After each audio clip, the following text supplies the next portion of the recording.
Cayuga Lake is all cleaned up after a sewage leak. What the city is doing to make sure that it does not happen again. A local farm is bringing pumpkins and puppies together this fall. How they can hope this combination will make a difference for one local organization. All that and more on Newswatch tonight. Covering Ithaca and all of Tompkins County. Live on ICTV, Newswatch starts right now. A Fox News reporter's visit to Cornell University is making national headlines. Good evening, I'm Alex Barth. A Fox News reporter was asked to stop interviewing students on the Cornell campus for a segment that aired Monday night. Jesse Waters was on campus after the Cornell Daily Sun reported that 96% of political contributions made by faculty were to the Democratic Party. After interviewing some students on campus, the Cornell Deputy Director of Media Relations asked Waters to stop his interviews. A statement released by Cornell to Fox said that Cornell does not base their hiring practices on a person's political leanings. The race for the Tompkins County Legislature's 4th District seat just got a little more interesting. Rich John, an Ithaca winery owner, announced that he will run as a write-in candidate in the upcoming special election. John sought the Democratic nomination for the seat, which was vacated by Nate Shinagawa in September. John told the party's nominating committee that he would not run against the nominated Democrat Eli Kirshner, but decided to start a write-in campaign. The special election will be held on November 3rd. The polls will be open from 6 a.m. to 9 p.m. The sewage water that entered the Cayuga Inlet in the last 5 weeks has been cleaned up. City officials say up to 1 million gallons of sewage water entered the Cayuga Lake Inlet, but were never reported until earlier this week by a crew of boaters. The problem came from a blockage in pipes, resulting in the backup overflowing into the lake.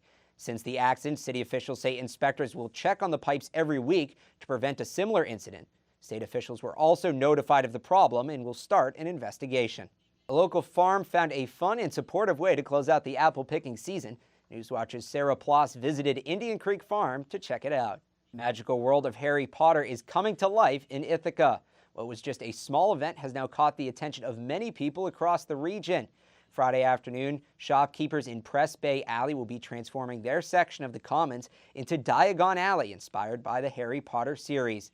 Ithaca Mayor Savante Myrick says this provides a perfect example of what local businesses can do to attract people to the newly renovated area. Event organizers say they will have costume contests, Quidditch matches, Halloween activities, and want people to dress up as muggles, witches, and wizards to recreate Diagon Alley. A recent order that raises the minimum wage for fast food workers is facing a legal challenge. The National Restaurant Association is appealing the state labor department's order, raising the minimum wage for fast food workers to $15 an hour. The order was the result of a wage board implemented by Governor Cuomo. The filing with the State Industrial Board of Appeals accuses the Cuomo administration of bypassing the state legislature and argues that the restaurant industry was not represented on the panel. The losing side will be able to bring the case to state court. Floyd Chambers is saying to reporters that his daughter is not the person being portrayed by the media. Adacia Chambers drove over a large group of spectators at the Oklahoma State Homecoming Parade Saturday, killing 4. Chambers' attorney said he believes Chambers may have a mental health-related issue, providing documents showing treatment Chambers was having to treat her health. Chambers faced 4 counts of second-degree murder and could have additional charges in the coming weeks, according to the district attorney of Payne County. 47 people were injured, 17 are still in the hospital, and 4 people were killed in the incident. Tensions are high between the U.S. and China today after Beijing accused the U.S. of committing a deliberate provocation. The accusations come after the U.S. sent a Navy destroyer into the South China Sea in waters claimed by Beijing. The Chinese Defense Ministry says that 4 Chinese vessels had warned the American ship to leave the disputed waters, but the destroyer did not cooperate. The United States, however, is calling the mission an exercise of the right to freedom of navigation in international waters. Under the UN Convention on the Law of the Sea, the United States' actions are not considered a violation of international law. Over 300 people are confirmed dead after a massive earthquake struck in northern Afghanistan and Pakistan on Monday. The Taliban is encouraging aid groups to help victims of the earthquake as rescuers struggle to form a clear picture of the damages.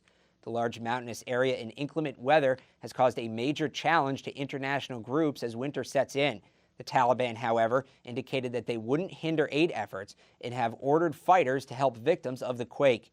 At least 4,000 houses and compounds have been destroyed, leaving thousands homeless, and the death toll is expected to rise.